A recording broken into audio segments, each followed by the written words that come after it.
Once upon a time, two friends joined forces to bring you the best in horror entertainment. Brian from the north, Tim from the south, each bringing their own unique perspective to the horror community. Movie reviews, Blu-ray releases, beer pairings, games, and more. Welcome to your new home for horror. This is Civil Gore.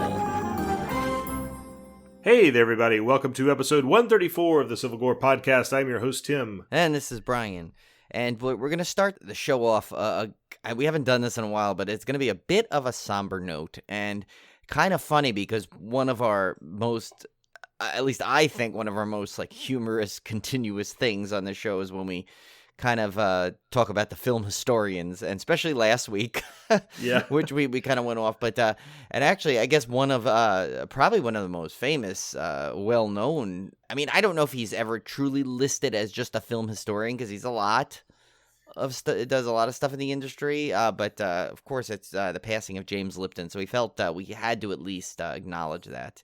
You know, he's not a big horror guy by any means, but no, but I mean, I loved it as a fan of movies. I loved Inside the Actors Studio, right? And he was always asked such great questions and pulled so much out of the actors that were on there. And then, of course, I was telling Brian the other day, I just felt bad because every time I picture James Lipton, all I can picture is Will Ferrell playing James Lipton because he did such an awesome job parodying him. And you know, Will Sasso used to do it also on Mad TV. But I mean, you know, they say that, you know, that's the most sincere sense of flattery, right? Is when someone does that kind of imitation you know, and I have to say it's you know, if you think about it, he's for SNL to do such a repeated skit on that.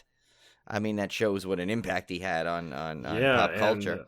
He was early 90s, right? I mean, he's been around for a while. I mean, he was an actor himself, I guess. I mean, we're not going to go through his entire history, but yeah, I mean, we just kind of had to kind of acknowledge it based off of last week's episode, where it was very well, it was our dismemberment, I should say, or it was very film historian centric, and we'll get to that a little bit later as well for a special shout out.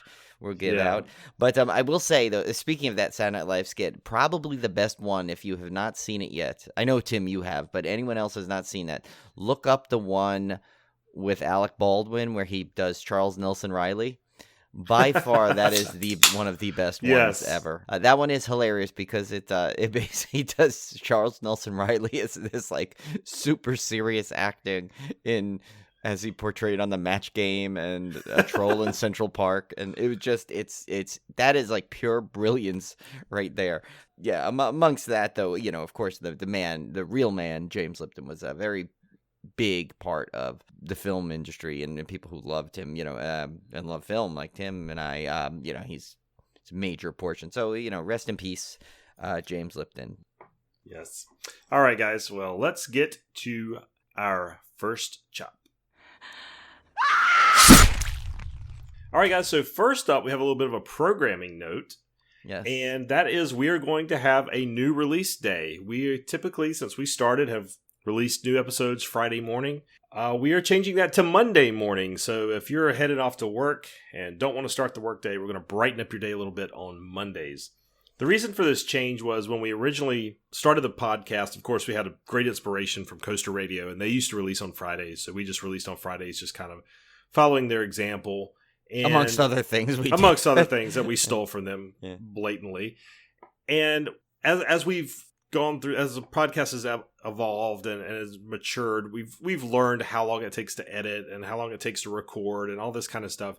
And I got to thinking the other day that we were really shorting ourselves 2 days worth of editing because we record on Mondays and then we release on Fridays, when really we weren't taking advantage of the full week to release the latest episode on the same day we're recording the new episode. So I talked to Brian and asked if, you know, maybe it'd be okay to switch the release date to Monday, which would give us more time to edit, more time for sketches, more time for cool sound effects, more times for audio clips like we featured in our last dismemberment, that kind of stuff. It gives us a little more breathing room to be able to do that kind of thing and not be so rushed. And it gives us a little bit of a buffer if we record later in the week, like we're doing this week, where we're actually recording on a Wednesday. Right, so because I got back from my trip, so we a little later, so we had to kind of do this. So, and Tim does such an amazing job already on the editing with hardly any time. So just imagine how good it's going to be when he's now got this extra time. Yeah, so this episode that you're hearing now, you're hearing on a Monday, and we are, of course, you've probably seen it advertised on social media already about this this new schedule, but hopefully it'll work out for everybody, and it's still being released weekly, so you're not getting any fewer episodes or anything. We're just switching it up just a tad. Yeah, and then if you think that, we gave you 2 last week on a Sunday, you're really only, if you count Sunday's episode today, you're only basically 1 day extra. Yeah. And then you're back on our schedule of every week we get it, Yeah. All right. So, Brian, I have been watching The Outsider. I signed up for my HBO trial, which unfortunately is going to turn into a subscription, I'm afraid, because I want to watch The Watchmen. But I signed up for it just to binge The Outsider. And I'm 5 episodes in, and I am completely blown away. I know I'm a little late to the party because this came out 9 weeks ago, I think, and I had read the book, so I was very excited for the adaptation, and I'd heard that was great, heard fantastic things about it, so finally got around to watching it, and it surpassed my expectations. And I think it's because of the performances. There's so many great performances in here with Jason Bateman, with Ben Mendelsohn, who I absolutely love. What is he not good in? Jeez, everything he's in, he's great. He becomes my favorite actor in whatever he's in, and he's just incredible. The woman that plays Holly, who is one of the characters in the Bill Hodges trilogy that Stephen King wrote, and she was played by another actress in the Mr. Mercedes series, but she is just fantastic. I mean, she feels like the character I read out of the Bill Hodges trilogy. She just has that great knack for portraying that character. Love her. So just a fantastic performances all around. Of course, the story, me going into it, I kind of know the mystery already because I read the books. I can imagine if you didn't know what was going on, this show would be even more compelling. But yeah, I'm absolutely loving it. And Brian, it made me think of something, and it was like, why are we getting such good Stephen King adaptations lately? Like, what? I was like, there's got to be something, because Stephen King adaptations used to be hit or miss, right? I mean, they used to be, they were like kind of run of the mill.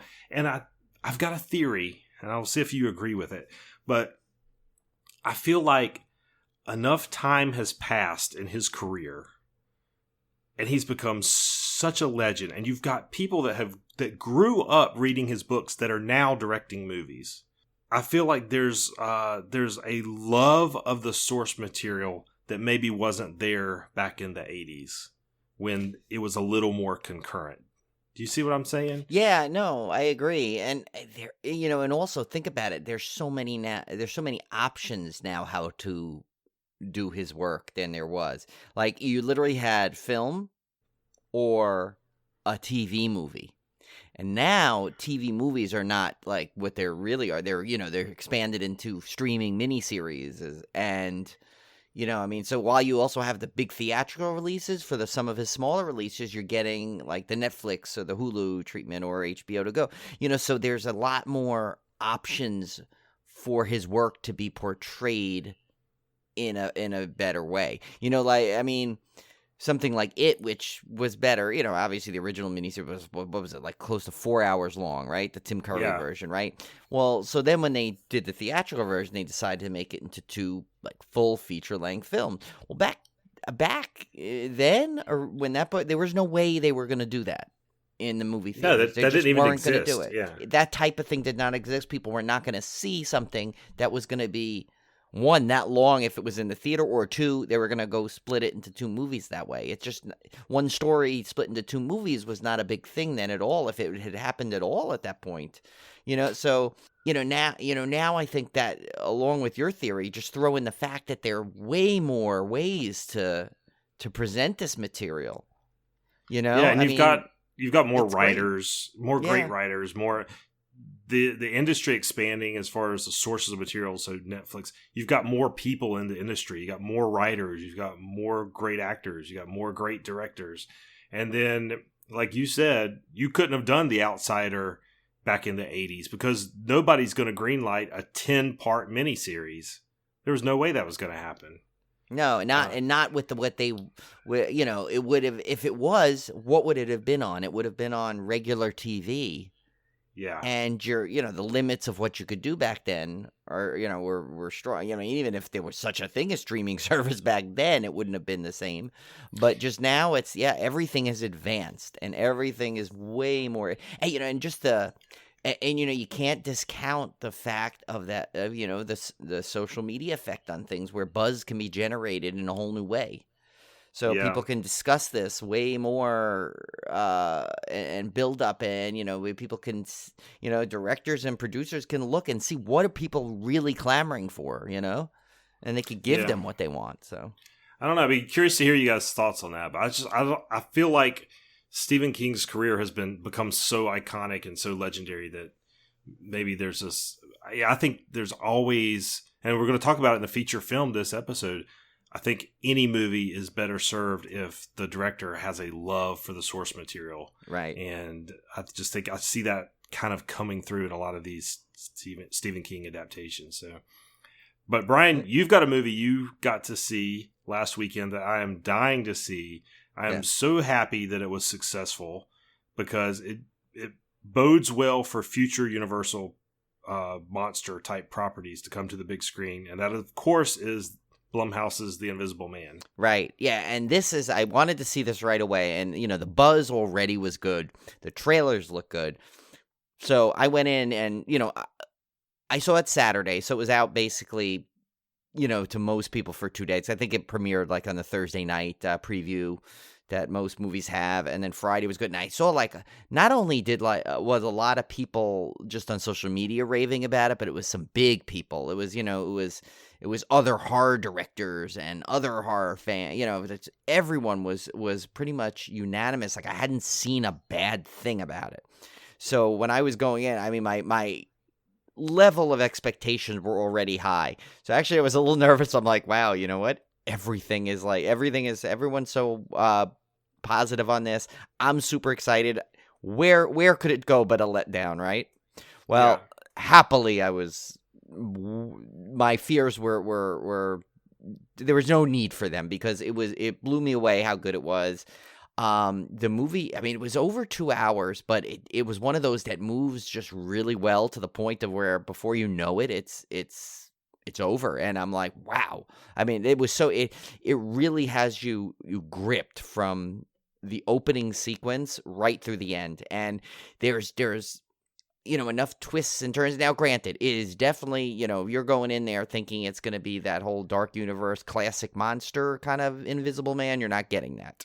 You're obviously getting a way more modernized interpretation of it, where there's, obviously, based off the trailer. And obviously, I'm not going to go into any spoilers, but based off the trailers, you can kind of see where it kind of differs from, let's say, the classic, Universal monsters. But that doesn't mean that there's anything wrong with that. This is just their the way this was going to be interpreted. And I'll tell you, Lee Whannell can pretty much I think I heard he wanted to do a reboot Dracula next. Oh man, which awesome. I'd be like 100% behind. And I think part of the one of the things I think that it was so good is the cast in this. And what was I saw one of the funniest tweets that someone wrote. They said, when are they going to just stop terrorizing Elizabeth Moss? And I said, my answer wanted to be, I hope never, if she's this good in everything she does. Because she is we had mentioned we're big fans of her, and she just once again does not disappoint and is so awesome. And this is a role that takes a lot more than you would think to pull off, and she pulls it off perfectly. I mean, just everything from different emotions she has to feel, from And it's hard. I know it sounds like being a little vague, and I know we say this a lot too, but I really do not want to spoil this, especially for Tim and also anyone else listening, because I think it's a movie you definitely want to see in the theater if you can. Although I did have a kind of a Tim moment in the theater where we had a family of talkers to the right of me that were not just like shouting at things about the movie, but there was one point they went into like a full discussion, I think, of something else. And it was low enough and the movie was loud enough that I could tune it out, but still, you're watching a movie, a horror movie that's really like gripping, and the last thing you want to do is hear any kind of distractions.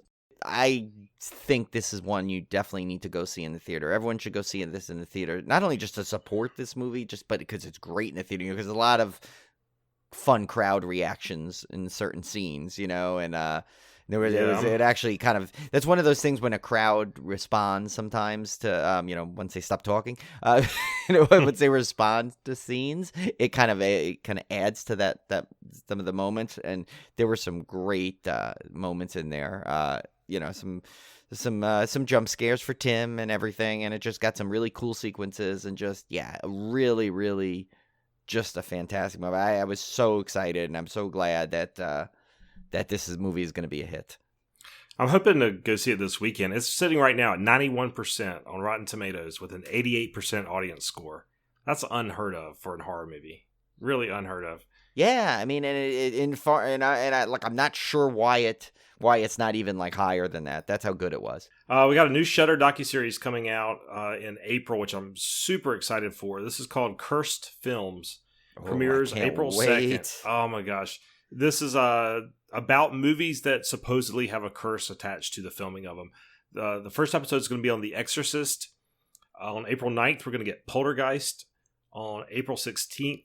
Oh, I'm sorry. Poltergeist and The Omen. Yeah, they're each two. After the first episode, each night has two premieres. Two episodes. Okay, yeah. So April 9th, Poltergeist and The Omen. And then April 16th, The Crow and Twilight Zone, the movie. That's the one I'm looking forward to the most, because everyone knows the Twilight Zone with the tragic death of Vic Morrow on that, and that almost shelved that movie at one point. Yeah, to where it almost didn't. They used to say, they were saying how it might, or if that whole sequence may have been cut, or the movie may have been really. But I know it held up the movie for a long time from being released.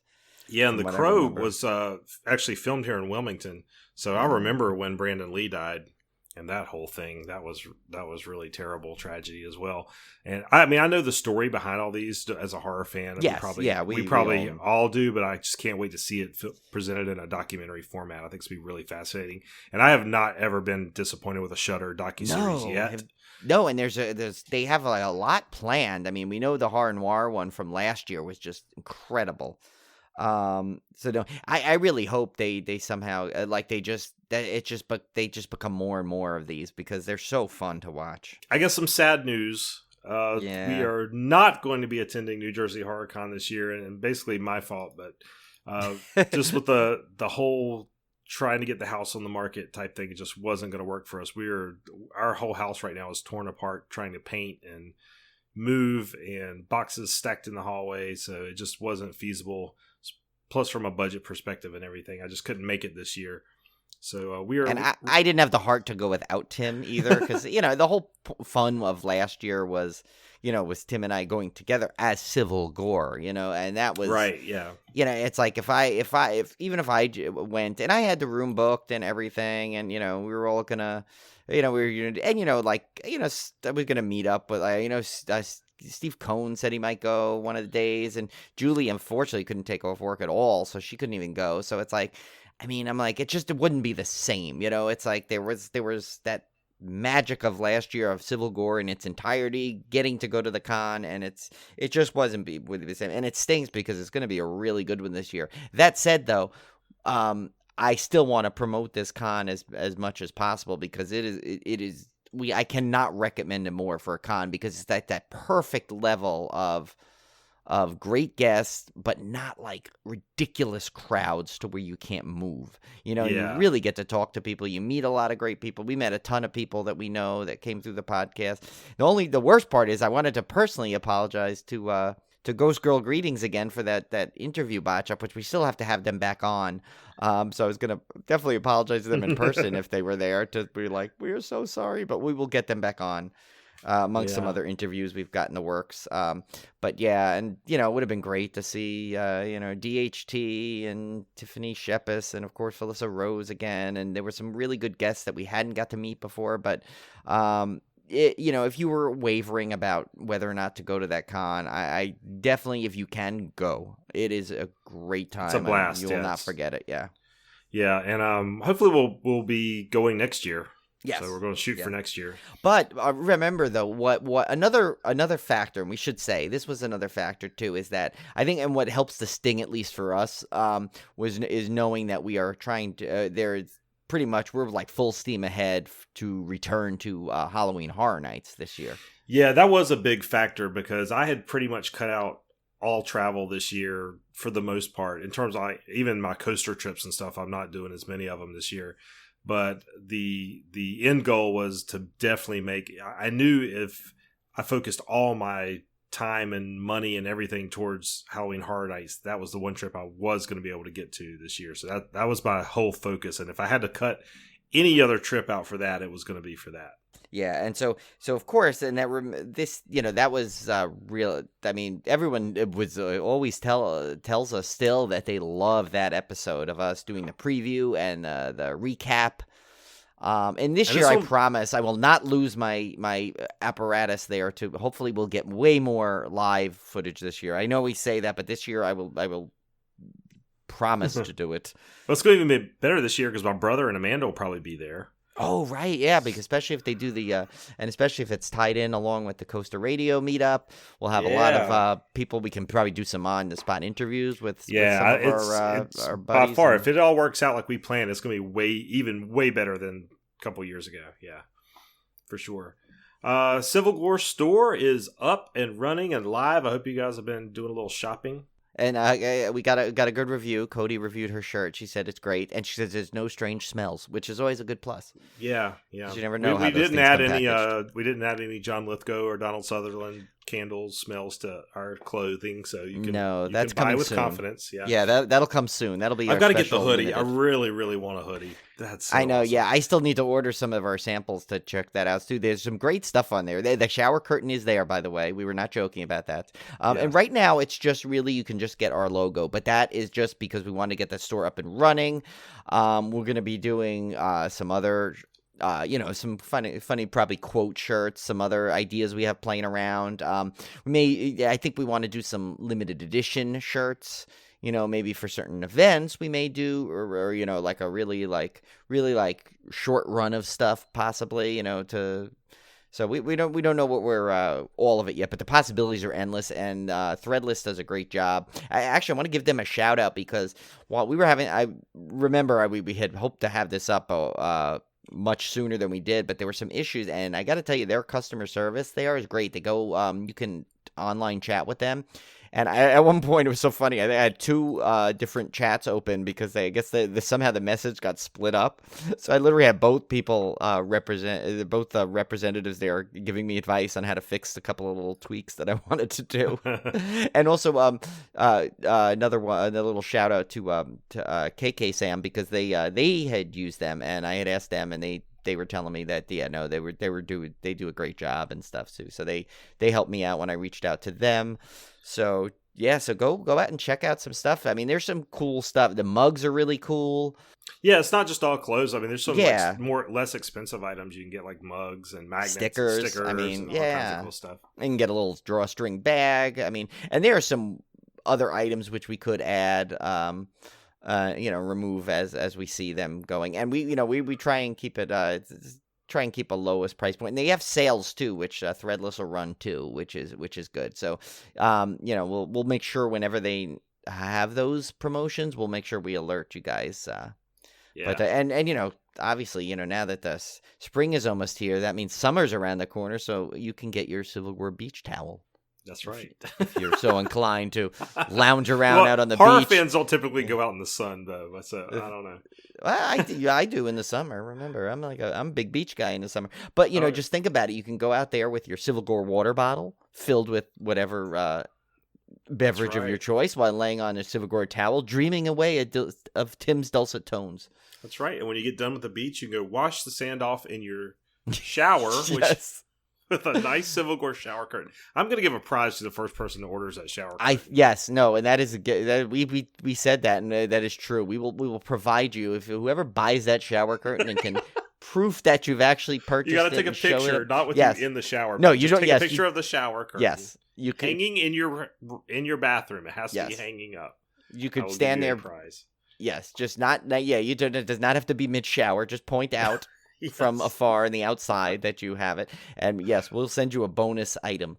And it's funny too, because while I was going through it, Julie was sitting next to me, and she just looked at me. She goes, you're not ordering that for this house. I said, no, this is not for. I said, this is not going into our shower. It'd be going to the guest room if anything. Yeah, exactly. But oh man. Well, speaking of Cody buying his shirt, she also did a fantastic job. We jokingly, but only half jokingly. Yes, only asked her to catalog our film historian impressions from our Dismemberment episodes. If you haven't heard the Dismemberment, we kept running into film historian after film historian that was on the extras, and somehow we started doing impressions of all these different film historians. Yes. And Cody was nice enough to make us like a template so that we can keep them straight from here on out. What we think each one of them sounds like. Yeah, and she literally went down like with the I was cracking up at the description. Oh my god, I was laughing so hard. I was because she like literally put in the way we said it, like little notes and little just sayings, and there was one was like no impression would crack me up. I'm like, well, why did we not do anything with them? You know, we're gonna have to. How did they get spared? But and I gave her we gave her a shout out on social media. But for those who are not big on or don't follow social media as much, we want everyone to know she did a bang up job with that, and she also did our Zabmondo too, which I don't know if we said that on the air, how good a job she did on that too, which was way more painstaking, because not only did she have to go back and check every Zabmondo, but she cataloged what Tim said and what I said. Yeah, she even had the one where we did our collaboration episode with Crystal from Horror Nights In, and she had that one there, and she had Crystal's answer. She literally did such a great job. So Cody, we can't thank you enough. You really go above and beyond all the time. So yes, absolutely. And then finally, we got the Shining board game. Brian got his paws on it. I didn't get to grab it last weekend because it wasn't quite on shelves yet, apparently. 17 plus, it says, and up. So there's must be some very adult. I mean, I know the title itself, but board games are usually kind of like, kind of family friendly it up a little bit. But I'm wondering if it's because the images on the cards, maybe there'll be some like, they might show some of the blood and stuff. Yeah. But either way, it looks like a really, really super fun game. Oh, and Brian, we almost forgot your Vermont trip. Yeah. I won't go into too much just to bore you guys, just a little off topic. But yeah, that's why we were recording a little late. Julie and I decided to do our little Vermont trip because we wanted to finally visit Alchemist Brewery, which was one of our favorite. They're, of course, the masters behind Heady Topper and Focal Banger, which are legendary, especially Heady Topper, legendary in the beer industry. And we were there last, Vermont, I think it was about 4 years ago. They had the location, but you really couldn't, it wasn't really a set up tasting room. So we actually stayed at this thing. It was so funny. I was all excited because the hotel we picked was like one of these, it was called the Butler House. And it's one of these things where it's like each room is kind of like in its own apartment kind of thing. And this one had a fireplace, and it said, play board games next to the fireplace. So I was all excited about that. I brought Horrified. But by the time Julie and I did most of our beer samplings and all these things, by the time we got back to the room, we barely got the fireplace on, let alone want to play a board game. And they actually, the hotel, took a picture of Tim. I'll have to share it on social media when I get a chance to get all the pictures together. But they had a stack of their own games, including that Catan game that you liked, Tim. Oh, yeah. They actually had that. And they had some other ones that I never heard of in there, but they had Ticket to Ride. So they had a big stack of board games right in the hallway that, you could just go bring into your room at your leisure. But I don't know if you've never ever been to Vermont but it's such a great place. So much great food, so many great beers. There's even a little haunted history, which I didn't get to do there, but I'll talk about that on another episode. If we ever do another one of those real haunt type of episodes. But so just a couple of highlights. So we went, did have one of the best burgers I've ever had in my entire life, if not the best, at a place called the Blackback Pub, which is in historic Waterbury, because we stopped there because actually that place, it won #1 beer bar in craftbeer.com's poll. And Tim, Wilmington represented there, which I don't know how we missed that when we were there with you, but we missed that place. But there was one there. That, yeah, it's not downtown. That's why. Oh, is that okay? Yeah, so that explains it. Okay. Away, yeah. But yeah, so the place went to the Blackback Pub because they had a brewery that we wanted to try that we couldn't really get to the brewery, which is River Roost, and we had a couple of great beers from there we tried, and then there's one from Foam, which had kind of a tap takeover going on while we were there, which was really good also. But like I said, the burger was amazing. So if you were ever in historic downtown Waterbury, Vermont, definitely go visit the Blackback Pub. The people there are awesome. I mean, pretty much like in all of Vermont, but I mean, the people at this particular place were just fantastic. That was kind of our first stop on the way in, but then we were settling in Stowe, where we went to this really cool it was a cool beverage shop. There was a bottle shop there, I should say. I just ate in that night, grabbed some some snacks and stuff, grabbed a couple of good beers from there. But then the next day was when we were doing Alchemist, and I really want to point them out as being one of the, I mean, it was always going to be one of my favorite breweries just because I loved the beers that I've had from there. But we were so dying to go, so I bought the tour, and the $10 tour basically goes to, it's an hour-long tour. You get a souvenir little tasting glass and unlimited samples. But what I found out is, first of all, the $10 goes to charity, and almost every tip you give in Vermont goes to charity. It does not go to that's the interesting. staff. Yeah, so almost all the staff there, basically, they get paid so well. They always have these things that almost every tip jar you see is going to some sort of local charity. And Alchemist, which always wins like best sustainable brewery. Anyway, all theirs goes. I forgot it was to some. I'm sorry. When I look this up, I'll share this. But it was it was some local charity that did do. But you can just walk into that brewery and they have 3 samples, unlimited samples, no charge. Basically. Oh, wow. You could just keep going up, getting the samples, and enjoying yourself in the brewery. There's no food there or anything, and you can pretty much see a lot going on from just standing there. They have like this almost like what I thought was originally going to be where the tasting bar was, but that's just a bar you can lean on to kind of see the process. You can see them canning it. And we actually got there. We went back the second day to grab all our beers to take home, and I got to show you that picture because we ended up coming home with like 50 plus cans of beer. We stopped at way too many breweries. Literally our whole half of the fridge is now beer. It's great. But one of the things, so the Alchemist tour is great. And the funny thing is, while we were there, it was Julie and I were just the two of us, and the tour is 15, and that's all they do. You can't get more than 15 because they try and keep it intimate. It's small areas going through anyway.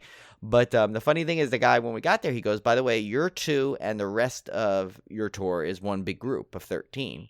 We're like, okay, no big deal. That's kind of funny. I'm like, it'll be kind of interesting. We'll obviously kind of stand out. So this group we met was some of the nicest people ever, and it was the York Ski Club. Now, Tim, what I have to tell you, it's like the ski version of our coaster group. Oh, man. That's what it's like. They literally meet up different places. They do skiing and brewing tours. So that's what they were doing this whole trip. That sounds fun.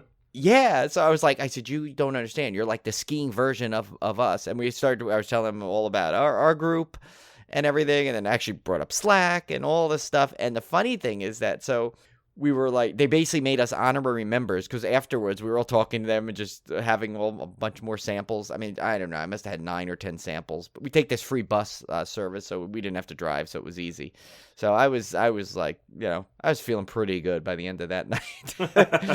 And that was still before we went to the Idle Time Brewery and got some beer and food for there, which was another great brewery, which was right down the street from Alchemist. So it's Vermont is like one of the best brewery areas ever. But anyway, so we were all talking with them. We were talking to them for like an hour afterwards, drinking. So then the next day on our way home, we wanted to make one more stop at a brewery, and we were going to spend a couple of hours there and eat and relax before, break up the drive. And it was at Sip of Sunshine's brewery, which is Lawson's Finest Liquids. I don't know if you ever heard of them, but another just classic, great Vermont brewery. So as Julie and I pull up our car, I look over to the next, and pulling up literally is this group again. They just happened to arrive the same time as us again at a different brewery, which was 45 minutes away from the other one. And we thought they were going to this other one we were talking to, but they were actually going to go there today. So we walked in, and they're like, "Oh my God, it's you guys again!" So of course we hung out with them for a little bit again, and we're talking about stuff over brews. Yeah. So shout out to the York Ski Club. And now that we're honorary members, it's so funny because I'm like, I've never skied a day in my life, and yet I'm an honorary member of a ski club. But but I said I'm part of the beer part of it. That's all. But yeah, so that was pretty fun. So that was a good trip overall. We're back. I got a lot of good beers, and so hopefully some of these will be future beer pairings. And oh man, for Civil Gore. So sorry to bore you guys a little bit with an off topic, but that had nothing to do with horror, but it does have to do with beer. And as you know, that's a big part of our podcast. That's right. All right, well, let's get back on topic and talk about our movie of the week, and that, of course, is one I have been so looking forward to. Yes. Color Out of the yeah. Brian has it on here. I wrote it wrong. Space. I know it kept auto-correcting to something else, and then Sorry, I redid it, it's Color Out of Space. For some reason, it's not a romantic comedy. I don't know why it kept, and it wasn't that it was auto-correcting to that. It was just something was wrong. It would not let me fix it. I don't know what it was. It was it's not a artsy sci-fi thriller. It's not a Paul Newman pool movie either. No, Money is The Color Out of Space. Stupid iPad or whatever. Oh, that's pretty funny. Okay, there we go. Now it is fixed. All right, The Color Out of Space. You're when you keep saying U.S. instead of us. Yeah, so there we go. Of course, this was released last year. It's just now hitting video on demand, so you can rent it. It's available for rent now. I really wish I had seen this on the big screen, but unfortunately, it was not playing. Been amazing. Yeah, it wasn't playing anywhere near here. So we don't typically get limited runs, especially of like horror movies. We might get a limited run of some kind of Oscar buzz type movie, but that's about it.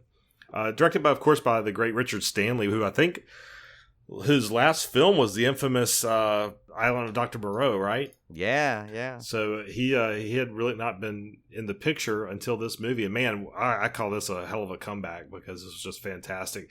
Stars Nicolas Cage as Nathan Gardner, Jolie Richardson as Teresa, Madeline Arthur as Lavinia, Elliot Knight as Ward, Brendan Meyer as Benny, Julian Hilliard as Jack, Josh C. Waller as Sheriff Pierce.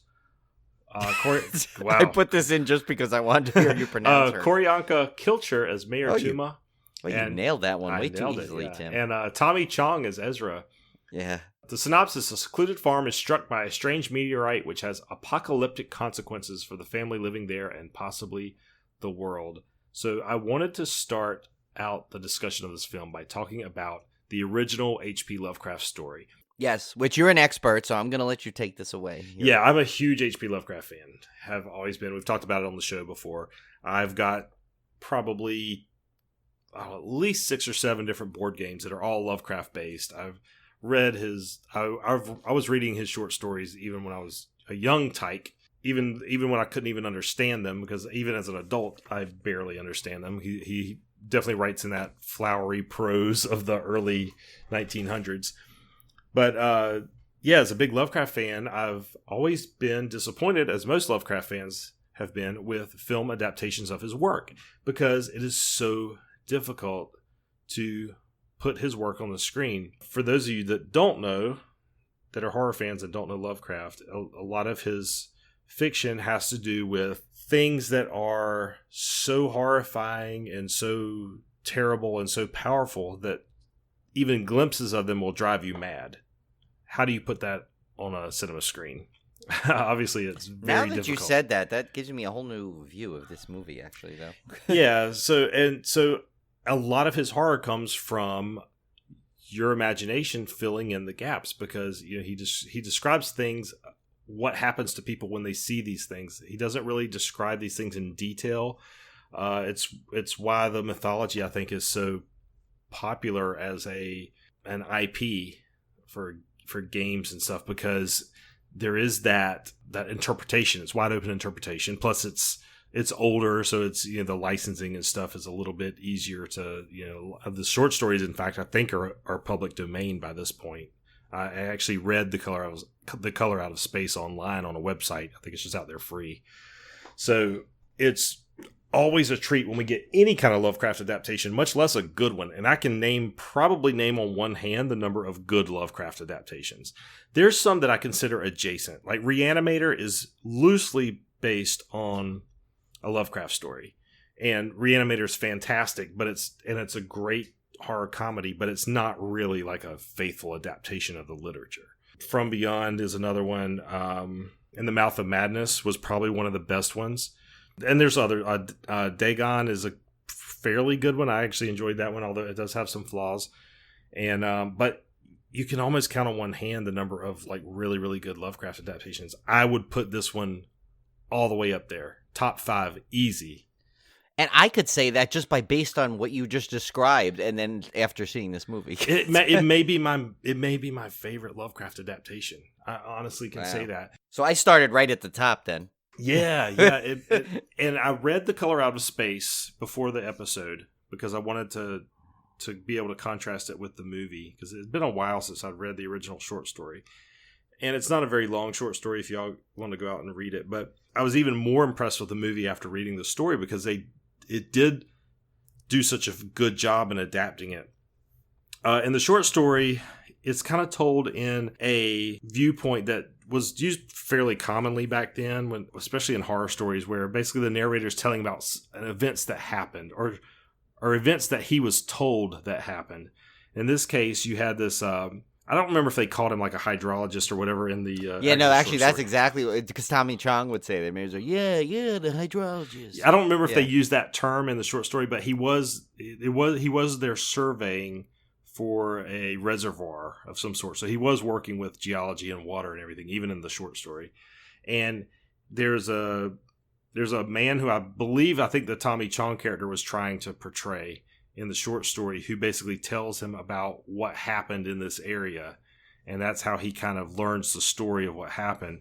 And all the familiar elements from the movie are there. By the way, there will be spoilers for this movie in case you haven't seen it. So if you haven't seen the movie yet, I would highly recommend going and checking it out before listening to the podcast, because I'm sure we will give away some plot points.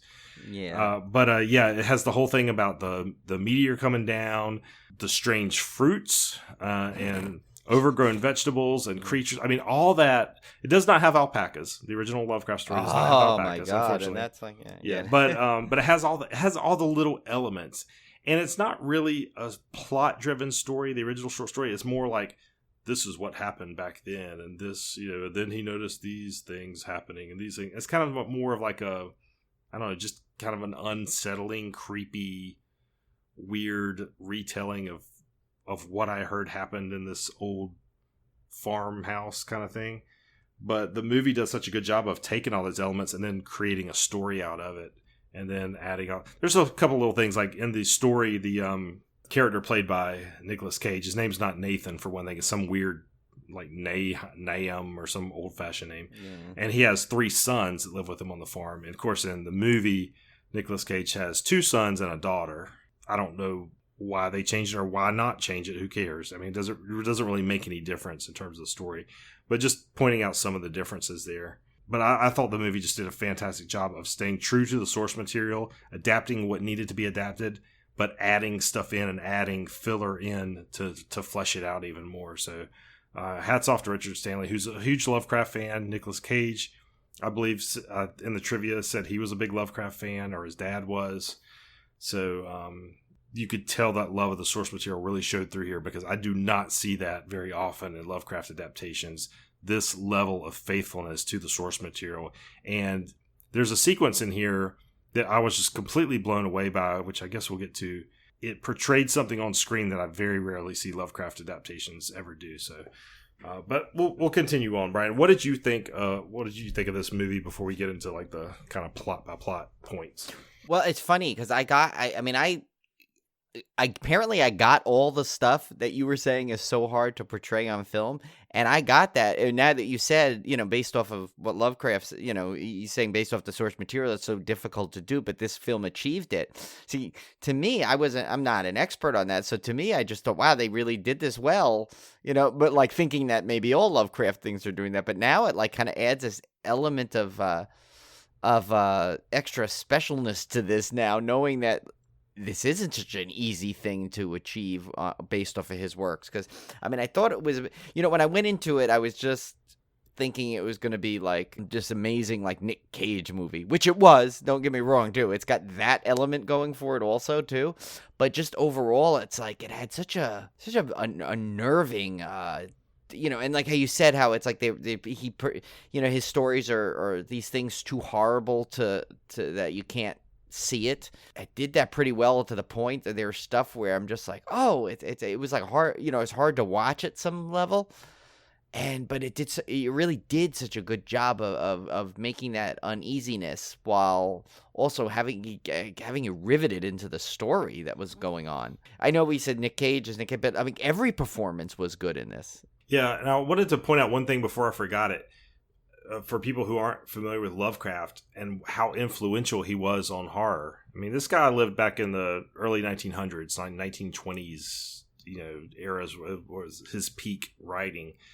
And that horror influence is still being felt today. I'll give you a perfect example. Stephen King's It. His books that feature these entities like of course It. Pennywise himself, who can change form and is considered this ancient creature. That's all based off the elder gods that Lovecraft invented. It's these powerful entities, not even demons. These are just powerful, evil entities that are so powerful that pretty much nothing, humanity can't stop them. They're just completely almost gods. Well, they are gods in Lovecraft's mythos. They're called the elder gods because that's all we can see them as. We're so weak compared to them, and so you'll see that in a lot of Stephen King's writings. It's not just it, but it comes up frequently in his novels of these demonic and godlike entities that are at the root of his novels. So obviously Stephen King has a big Lovecraft influence as well. Yeah, I think what this one does too, it keeps it keeps having these moments of kind of twisting your expectations of what's going on, like right from the first sequence, I think, because and here's obviously we said we're going to give some spoilers, so hopefully you've listened and heeded our warning and you've gone back to watch this before listening. But just that opening scene when you see Lavinia, in that old garb, we're in like the early, like what I don't know what's in 1900, early 19 or 1800s or something garb, and I'm like, oh, I thought for some reason this is it took place more modern day, and she's doing this whole thing, and then she was riding a horse. You could be forgiven for thinking this was a period. Yeah, and that's what I'm thinking. There's a horse. There's this like she's got all this like kind of weird chanting she's doing, and then all of a sudden some dude comes in like a hoodie and a t-shirt and like some millennial walks up, and I'm like, oh, okay, so she's just kind of in that time. I was like, where is this going? Because I really didn't know anything about it other than that basic plot. But then you realize she's just kind of that way, and she's into the occult, and and there is there is like kind of this old isolated farmhouse feel, but yet like with all the modern amenities. They have like full on internet. Like what I write here, I wrote really cool setting, rural but with internet. Yes, because that's kind of what it is, and just the opening sequence, like like once they get back to their house, tell me you do not want to just sit on that porch and sip like coffee or tea with Nick Cage on that porch. Oh, it'd be so awesome. Isn't that like that sweater he's got on too? It just looks very like comforting. Here's what I will tell you this about. We we laugh about Nick Cage. We love Nick Cage, obviously. And we typically love it because he's crazy in his movies and he has these just ridiculous performances. But the first half of this movie will show you what a genuinely good actor Nick Cage really is, because he is very mellow. He's very toned down. He's not being the character Nick Cage. He's genuinely acting, and he just comes off as just authentic and cool and a dad. And I just loved seeing that performance in contrast to what you get in a little bit. What you get later on in the movie, where he really does go full Nick Cage. But it just goes to show you, like, yes, he's kind of become a bit of a parody, but the guy's a really good actor. I mean, he really is, and he can do non-crazy. Is what I'm trying to get at. And he just really shows it off in this movie. He could do everything. He's got a range. He could do anything pretty much, and he has done everything. Yeah. If you think about it, he's done all kind of things. I mean, he's done the action adventure. He's done the drama. He's done pure comedy. He's done crazy. He's done sci-fi. I mean, what hasn't he done? He's done everything. So he deserves those accolades for the first half of this movie, because, and it's part of the way the whole movie does it too. It lulls you into this like sense of something before it just goes batshit bonkers in the best way possible. Yeah. It's like any really good horror movie. It's, and you'll see this commonly as a common formula is, you start off with, especially haunting movies. It kind of has the pace of a ghost movie in a way. It does. It starts off, everything's normal, everything's fine, everybody's happy, and then just a couple of weird things happen here or there, and then it just gets getting crazier and crazier and crazier all the way up until the end. And what vibe I got actually through this? I'm going to give you a weird thing and it's obviously going to be somewhat of a spoiler in terms of the way this people have interpreted this movie with stuff, but I got a really like a off the wall Close Encounters of the Third Kind vibe going on. It really, you're right. It does. It really does. And it's just how that movie, which was one of my favorite movies of all time. I mean, the way that goes and the way it you see like you just said, how it's like really slow, a couple of weird things happen, and next thing you know it's like, whoa, what's going on here, kind of a thing. And so, I mean, of course Close Encounters never gets to that level of intense craziness that this one does, and true horror obviously that this one does, but still it's that feeling in the beginning that really, I just got that vibe from it. That's a great analogy. Yeah, that is a very good analogy. And kind of fitting too, because it is an alien out of space. I mean, it's a meteorite hitting, so it is kind of an alien type sci-fi feel to it. I would like to go through some of the characters real quick, just so, in case you haven't seen the movie yet, it does give you some idea of what's going on. So you have Lavinia as the daughter who's kind of into the occult. She's like the teenage daughter she's into the Necronomicon and doing rituals and practicing witchcraft, that kind of stuff. And so but you know what? She never forgets to be, sorry, I didn't mean to cut you off, but she never forgets to be that like teenage angsty daughter either, which is kind of funny. She's got like that duality in there. You might say she's going through a phase kind of thing. Yeah. You of course have Nicolas Cage playing Nathan Garner and his wife Teresa, and then you've also got Benny, who's kind of the pothead of the family. I guess you could say he's the middle brother. And then you've got, I guess he's middle, or I don't know if he's older than Lavinia or not. I couldn't tell. I mean, she kind of bosses him around. So yeah, I feel like he's maybe the middle kid. And then you got Jack, who's the younger son. And then you also have this hydrologist who's come in to do some like water samples and surveys on the land, and that's played by Elliot Knight. And he's called Ward. He's the one that kind of acts as the, I guess, the neutral party in all this. He's like he plays the role of the narrator in the short story, but he's not actually narrating it. He's kind of like the passive observer. He's well, he does do the voiceovers though. He does do the voiceovers, but yeah, you're right. He doesn't narrate it as. Yeah. I mean, he's not. He's a character. He's an actual character in the movie, is what I'm trying to say. But he does act the role of the narrator and the passive observer to the events that are going on around him. And then Tommy Chong, who plays Ezra, he's kind of like this old hippie guy that lives out in this cabin thing in the woods. and he kind of plays the guy that tunes into what the strange stuff that's happening before anybody else really does. So, and he kind of plays the role of the old guy, like I was referring to in the short story. So, yeah, this meteor hits, and I've instantly thought of the Blob because of the meteor landing thing, and of course, I also thought of Creepshow because no good in a horror movie ever happens because a meteor lands in your yard. Nope. And then, of course, things start escalating from there. It's worth noting that Nicolas Cage runs an alpaca farm. Yes, which becomes many of a point in this which, film. After seeing this, I love alpacas. They are so cool. Like, I would love to have an alpaca. They're probably a pain in the butt to own, but they're so cool.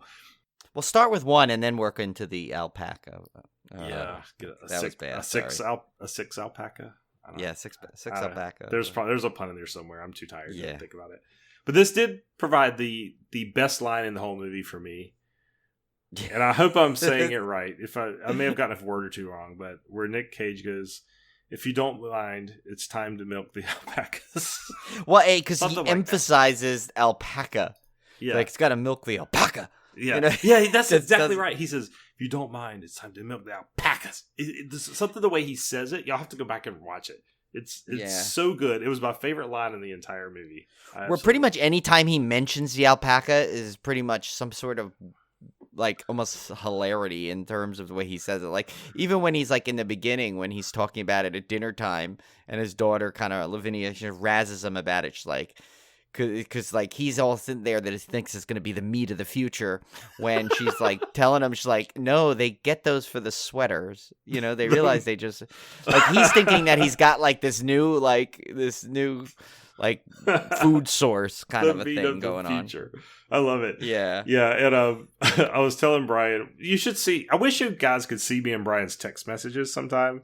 The conversations we have, because we had a whole conversation about how. I remember that was going to be a Patreon exclusive where you'd get our text messages. Yeah, because we had a whole text message where I was telling him how much I love that alpaca line and how I didn't realize when I was watching the movie that you could milk alpacas, which of course made me think of, well, you can milk anything with nipples from Meet the Fockers, that famous conversation between Ben Stiller and Robert De Niro where they're talking about his milking of mammals. And then Robert De Niro goes, I have nipples, Greg. Can you milk me? And me and Brian were texting back and forth nipple stuff the entire time. It was hilarious. So, that's all I could think of. I was like, I didn't know you could milk alpacas. Like, apparently you can. Yes, you can milk alpacas. And they've done so, too. But who would not love a movie where Nick Cage is milking an alpaca? No, basically a lot of stuff that he does in this movie is hilarious because great. Especially when he starts towards as this movie makes its turn into horror. There's like it's like Nick Cage will kind of keep you a little bit more at ease because he starts doing like typical Nick Cage. Like there's one part where he's aggressively picking the fruit and he's just like and he's like peaches because they forgot that he has his peach trees to go and he's literally picking through like Julie was like kind of watching because I watched it a second time and Julie was kind of not fully watching it with me but kind of watching like it loosely and she's just like, is he literally picking fruit through all that purple like stuff, because at this point the whole area is kind of compromised and he's literally picking all this fruit out and like so aggressively in just a way that only Nick Cage can. Basically one of the side effects of the meteorite hitting is it's this color out of space that it's referring to as this magenta color. It's really vibrant on screen. I would love to see this in the theater because it's absolutely imagine beautiful. An IMAX. Oh my would God. want to see this in IMAX. If you guys saw Mandy, it's the same type of like just bold, crazy color coming out of this thing. And one of the side effects is not only affects the vegetation, like you start seeing these weird flowers. And I loved how subtly they put that in. Like there's scenes where the people are walking through the woods and you start, doesn't look like a natural flower. It looks very strange. But it also causes the fruit to grow, but it's like grow like enormous, but it's also like terrible tasting. Yeah. Oh my God, when he's tasting it all. Oh my God. Well, that was one of that was one of the scenes that Julie was cracking up because when she was like, why when Nick Cage, she's like, why when he's getting so angry does his accent change? Wasn't he saying words kind of weird Did you notice how he was pronouncing things awkwardly? Yeah, every time he went like crazy, like this one of the things I was getting ready to mention was this thing apparently caused wild mood swings. Like people would suddenly become super irritable, and then they would like come back, snap back into reality, like instantly. but it was like instant mood swings. But every time he went into a crazy mood swing, like his whole accent changed. He would like. I can't even describe what it was like, but it was making me laugh every time because I was like, why is he talking like that? That's what, Julie kept saying. She goes, why is his accent changing? Like, what's going on? Well, because it was something he was like, I did everything I was supposed to do. Like, it was, like, I can't, like, it was almost like Bill and Ted or something. I was so weird. So weird. It reminded me of another character, and I couldn't figure out. I gotta watch it again because every time he went into that mode, it reminded me of some other character, and not necessarily a Nick Cage character. Some other I know thing. what you mean, and I could not think of it either. It was driving me crazy. I hope we can remember it because it was hilarious. Yeah, no, when he was just losing his mind with stuff, oh my god, it was just priceless. But I will have to say, as much as we were laughing about these alpacas and the jokes and stuff, there are some genuinely disturbing sequences in this movie. There's still one that's haunting me to this, like, from the, I can't get it out of my head. There's two scenes, but I'll let you go through with some of the ones you had. I mean, I was expecting this movie. I was really completely going in blind. I did not read much about this movie. I think I watched a little bit of the trailer. I did not want to be spoiled on it. And I was expecting something. I was mainly coming for the Nick Cage. Let's not feed around the bush. I was definitely coming for the Nick Cage. You stayed for the film. Yeah. And so I was expecting, I thought it would be and I wasn't expecting much because it was a Lovecraft adaptation, and I've never been thoroughly impressed with one before. So I was like, yeah, I'm not so worried about that. I'm more for the Nick Cage. And I just went in completely innocently, not thinking this was going to be scary at all, and especially not with a theme like a meteorite or that's real scary, something's coming out. I've seen that a million times. Yeah, and I was blown away. There were scenes in here that were genuinely disturbing and scary. I will go on record saying there were some scary sequences in this movie that completely took me aback. I was surprised. Yeah, no, there was one. I don't even know if I want to go into. Maybe I'll tell you off air because I don't want to. For those who are just kind of casually, don't mind some light spoilers, but don't want to see.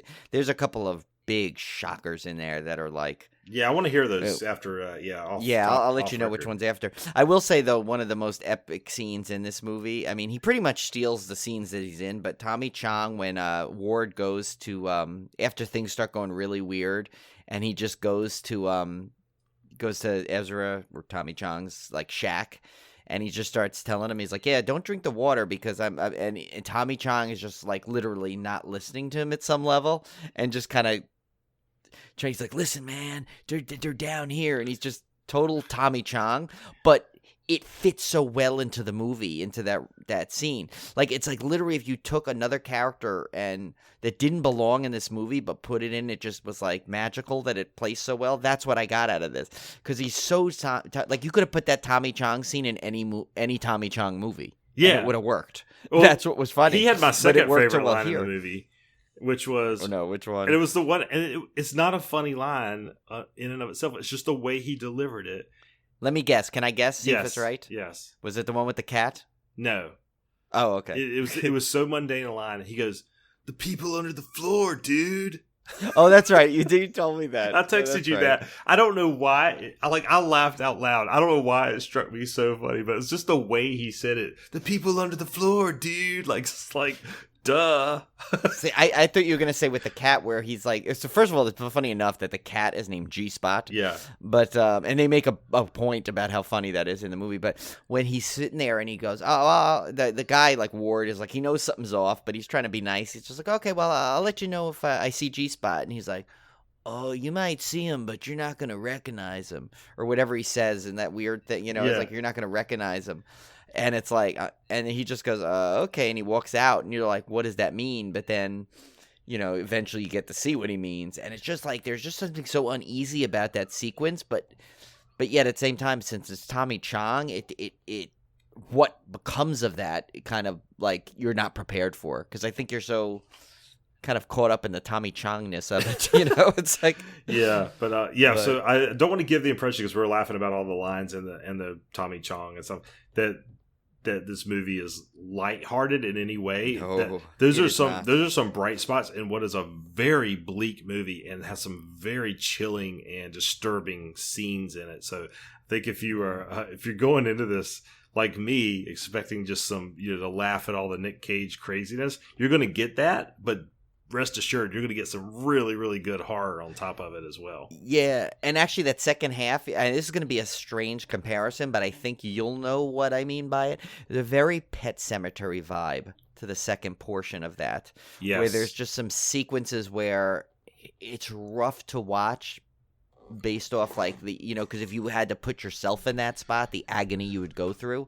Kind of a thing, and that's all I'll say about it. But I think you know what I mean by that, Tim. Yeah. And it's Yeah, I know exactly what you mean. So yeah, we're probably not giving as specific a spoilers as we could have, and I think that's the way to go. I think it's a fine line we're straddling. Right. I think you could still listen to this and not and still enjoy the film completely without giving too much away. I mean, most of the big stuff we left out. So, but yeah, I cannot. I mean, we'll get to our recommendations for it on the end, which I think is pretty much in unison. But I guess, do you want to go? You had the one point about the Lovecraft. Oh yeah, I did want to talk about that, because you probably didn't, maybe didn't pick up on some of these. I recognized Innsmouth and Arkham. That's it, because Innsmouth was Vagiball. Remember that was that movie, the short I saw with. Yeah, so there's tons of Lovecraftian references in here. There's mentions of Arkham.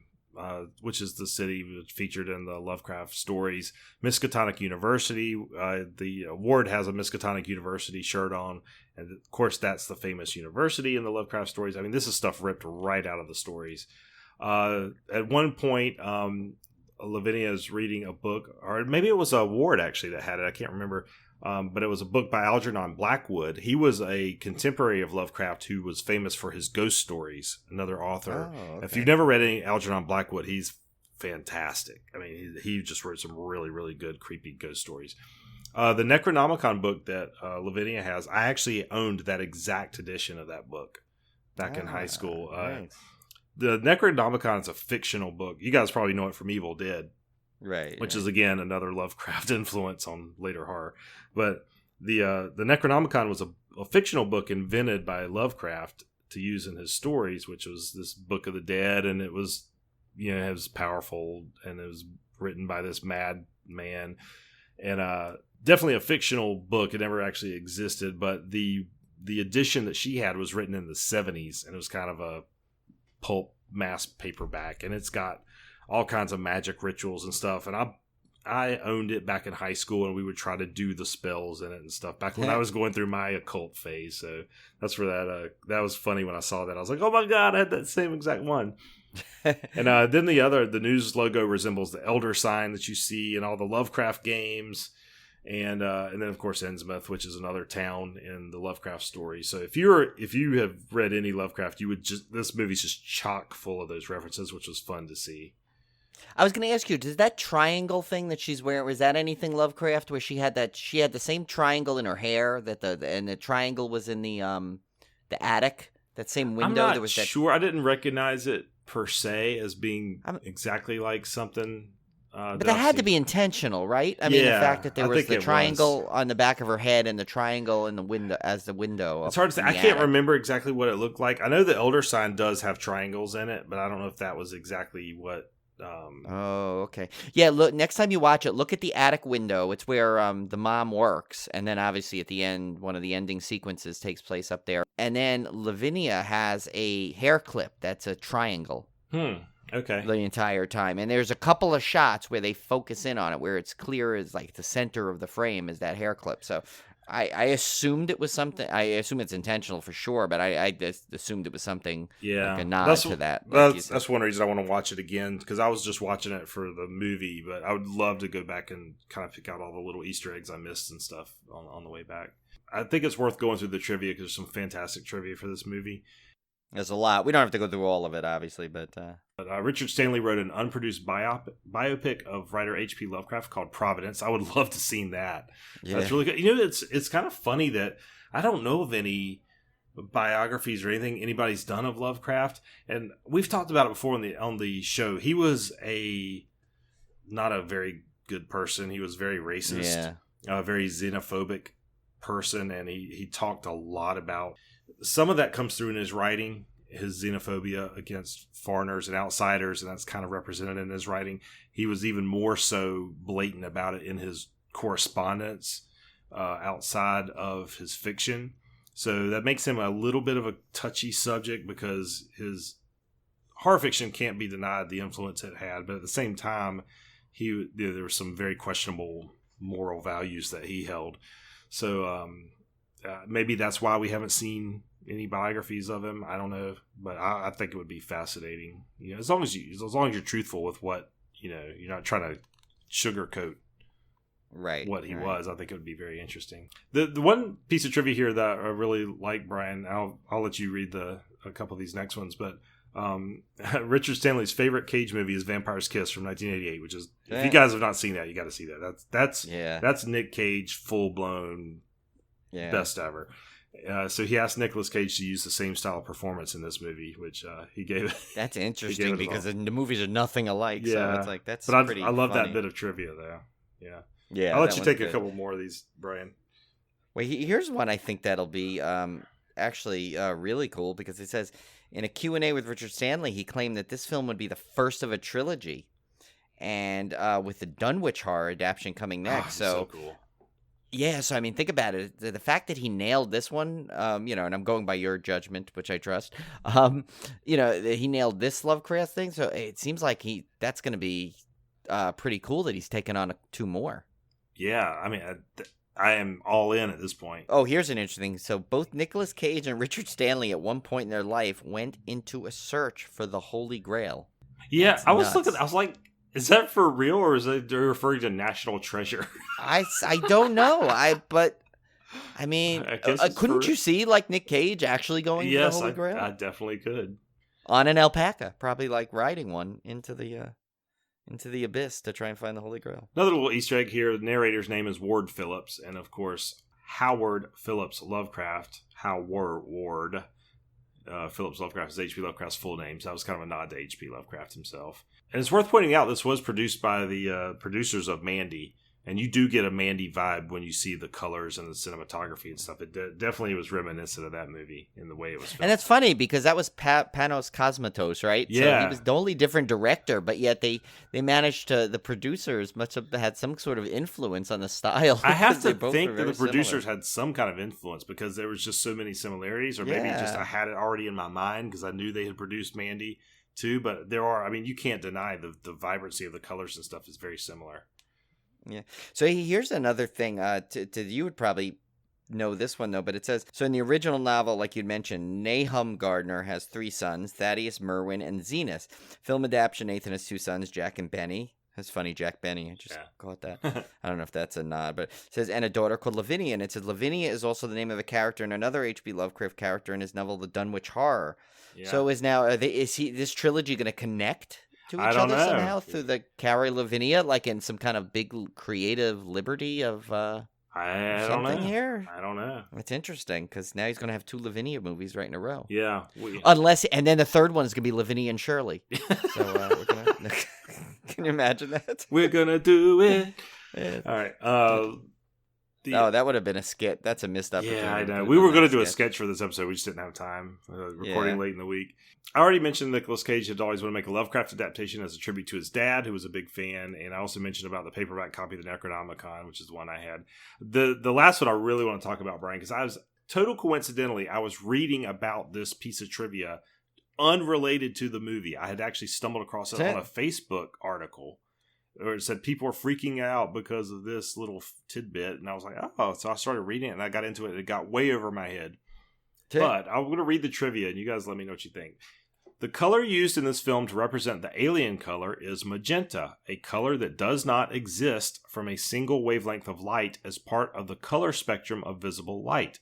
Rather, it is an extraspectral color that is only perceived by humans in a specific interaction of the optical rods in their eyes that detect red and blue colors in specific circumstances to create the color magenta in their minds. So the article I read about this, and again, this is way over my head. I'm not in any way an expert. I'm like that like aliens meme, where the guy's like going, yeah. That's what I'm looking like right now. Well, as best I can understand it from this article, and I don't have no clue how accurate this is, so whatever, you go do your own research, and I'm by no means a expert in science or ophthalmology, but what they were saying is normal colors, there's certain colors we can perceive because of the cones and rods in our eyes, right? Biologically, there's certain certain colors and that we can see physically through biology. In other words, this spectrum of wave-light gives off this color that these receptors can pick up. And apparently, magenta doesn't really exist in a way that our eyes can perceive it. And in fact, the article I read said that we should perceive it as more of a green, but because our brains do not want to perceive it as green, because then everything would be green and we would think it was food. This is going back to our animal brains.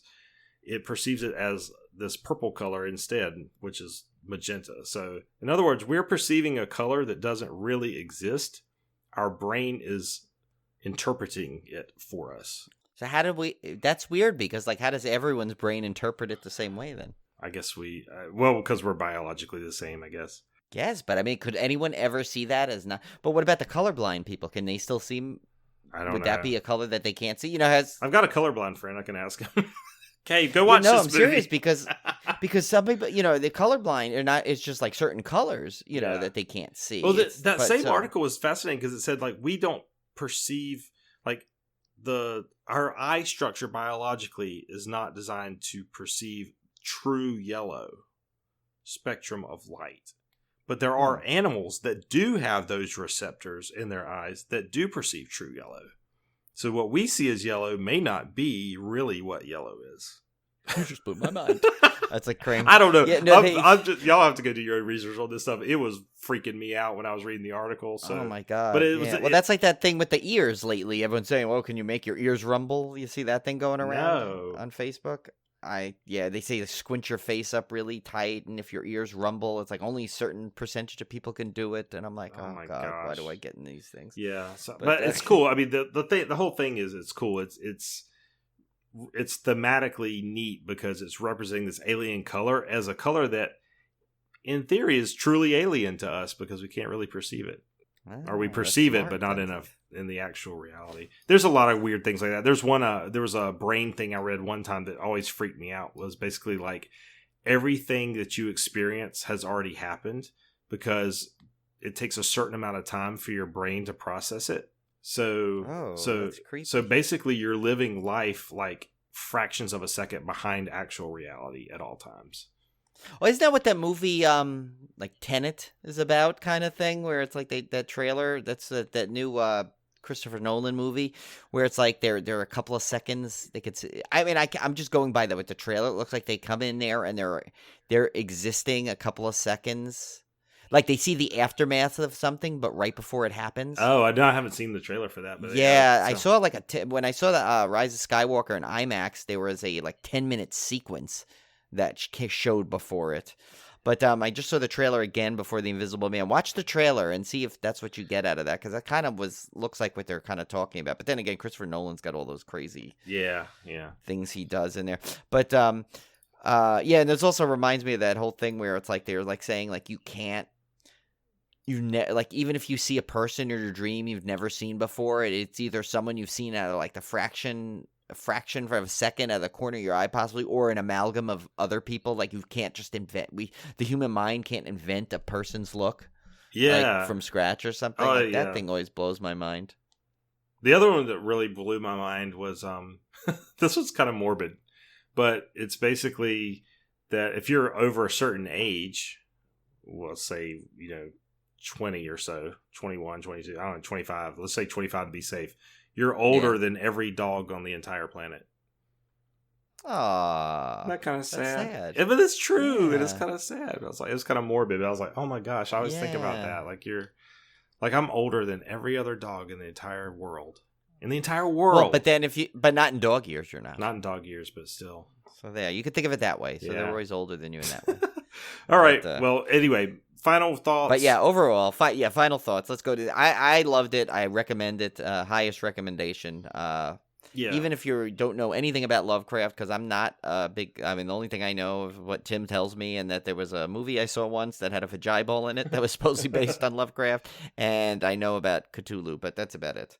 It far exceeded my expectations. I thought I would probably enjoy it. I had seen some mixed reviews, mostly positive, but I had seen some people that didn't care for it.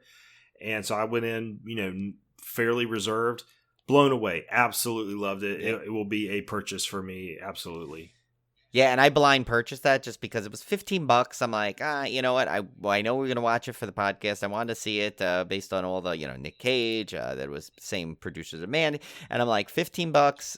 Either buy $15 or spend like $7 or $8 to just rent it, and I'm like, I just had a gut feeling I was gonna like it. Yeah, so I'm glad because I would have bought it again. I hate that I wasted the $5 on renting it because I would have just liked to buy it outright. But keep an eye on it. It'll probably go on you'll probably get a good deal on Amazon and balance it out. They'll probably be on sale at one point for like $9.99 or something. Yeah. So but jump on it. Yeah, then. absolutely loved it. So highest recommendation for me. And let's get to the beer pairing because I can't wait. Yes. So I went a little different on the beer pairing, yet it fits this movie great. And this is actually a beer that Julie and I have had before, and we really liked it. And it's called Alpaca Kisses. So now I will preface by saying there are tons of Lovecraft-themed beers out there. There's some breweries based on it. And also Narragansett Brewery, each year they release a Lovecraft-themed beer. And they did release a Color Out of Space, they called it. And there was a number of beers named after that, but I couldn't find any in existence anymore.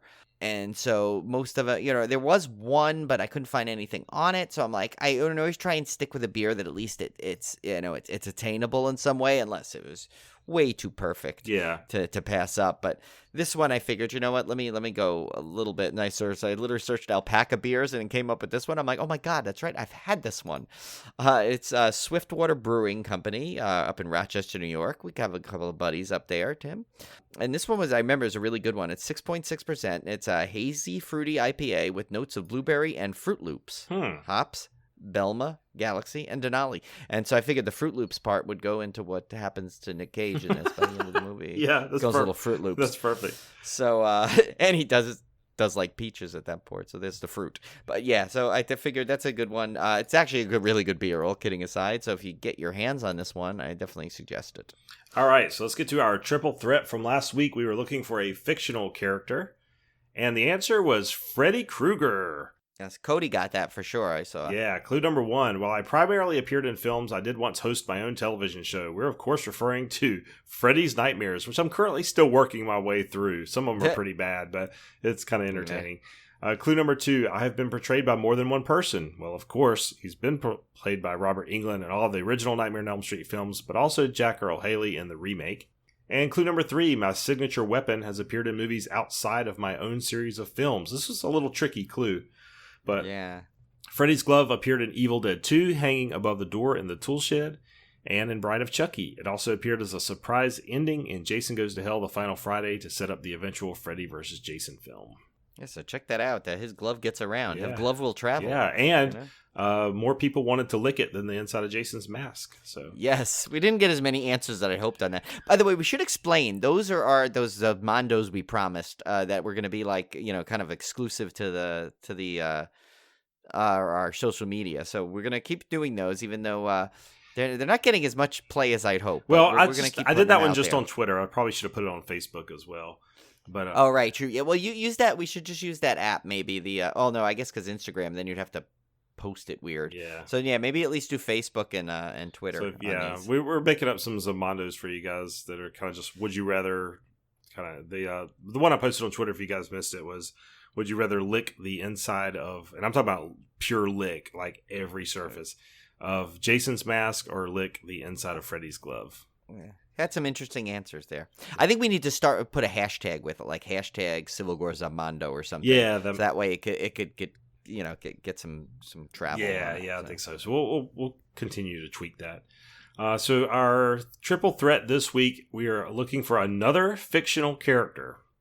I think this is a 5 out of 10. This one should be fairly easy, yeah. All right. Another Easy. fictional character. Okay, here, listen up closely. Clue number 1, I was played by 2 different actors. Clue number 2, I am only one version, albeit the most common version, of my character. That's an interesting clue.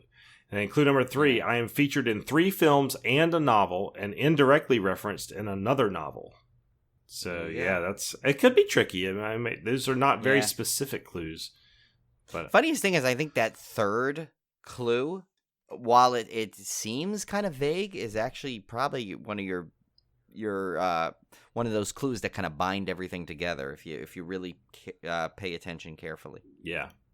So interesting. All right. Well, let's get to our Zamando of the week. Yes, I got one picked out, and I think this one's kind of horrifying on each option. So good. And here it is, Tim. Would you rather have someone throw a scuba tank into the middle of the ocean, then have to wait 10 seconds, dive in, and try and retrieve it so you don't drown, or have someone throw a parachute out of a plane, after which you must also wait 10 seconds before diving after it to avoid splatting?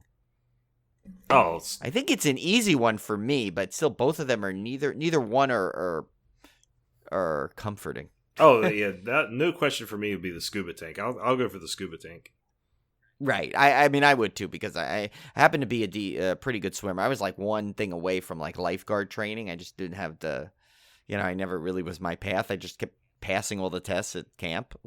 Well, I don't like water. I mentioned it before. I don't like water. I don't like going underwater. So I had terrible fear of drowning. I would never. Sounds like the option I would not want to pick. But if there's one thing I fear water more, it is jumping out of a freaking plane. So there is just no way I would do that. No way. Yeah, and it seems a lot more challenging. Like, I think when you're swimming downward, you can control yourself a lot easier, because even if this tank is sinking, right, it's going to go straight down. So pretty much as long as you watch where it was going, you'll be able to locate it. But try and negotiate that out of a plane with wind and the plane's moving, and so you're not just diving straight down, you're diving like sideways and having to do some what usually requires some training in order to control your hurtling body to get over towards the right direction to grab a parachute. Well, then you have to grab it, then you have to deploy it. Put it on. You got to strap it on. Yeah, there's a lot of complications. I just see. I think your chances are much higher with the scuba tank. Right. So yeah. I mean, that was kind of an easy one, but I thought it was kind of interesting, nevertheless. And here's the little trivia it gives you. It says Leonardo da Vinci designed a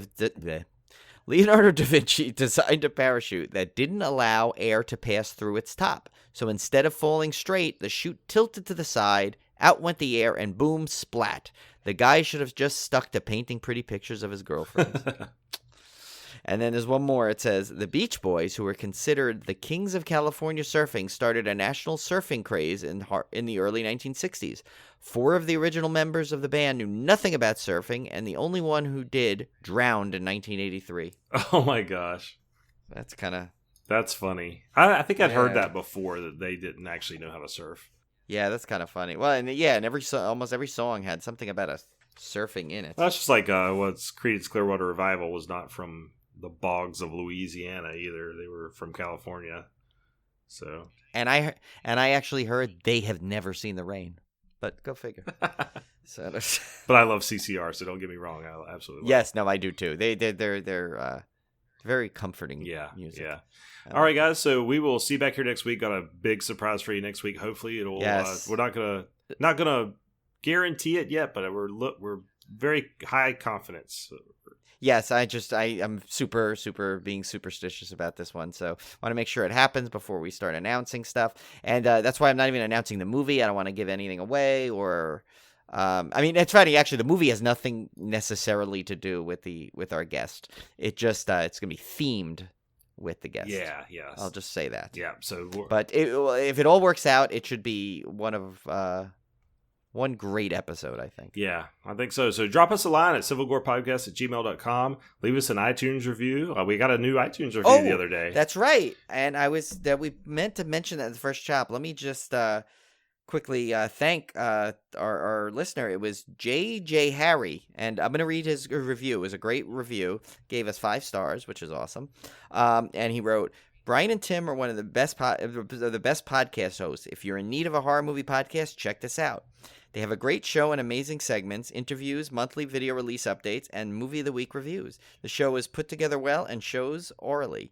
Don't hesitate to listen to them. So that is an awesome review. So thank you, JJ. Yes, Harry. thank you so much. That was cool. But we'd love more of those. Yeah, if you guys leave us a review on iTunes, we'll read it on the air and give you a shout out. Yeah, because I mean, I know you hear this from every podcast, but it really does help us get noticed. And the more we get noticed, the more stuff we can bring you to the show. And we definitely, we're not trying to resort to, we don't want to get to, begging, but Tim might have to beg in his dulcet tones at some point down the road. Well, I mean, the fact that we don't do Patreon right now, so right. So anything we can do to get more notice and get wider spread and more downloads helps us, reach a different level, which we can't get because we're not doing Patreon and we're not doing that kind of stuff. Right. So yeah, it definitely does help us a lot. And of course, we always enjoy interacting with you guys through your emails, your tweets, and your Facebook posts. And I think we've gotten more and more as the months have gone by. We've been getting more and more interaction from different listeners and stuff. So it's been fantastic. We really appreciate it. Yeah, no, because we really loved it, and we make our best effort to get back as soon as possible. As you can, people that have done that will tell you. Like usually, I'm like a hawk. Like as soon as I see that message pop up, I'm into it. And the only time if I don't answer right away is if maybe I want if it's something that maybe Tim would know better than me to answer, I'll try and get in touch with him first to make sure I get the right answer. But most of the time, yeah, we'll try and jump on the answers right away for you guys because we love interacting with you. All right, guys. So keep the interaction coming, and remember, if you see any tomatoes in your garden that are glowing pink, do not eat them. And don't forget to milk your alpacas.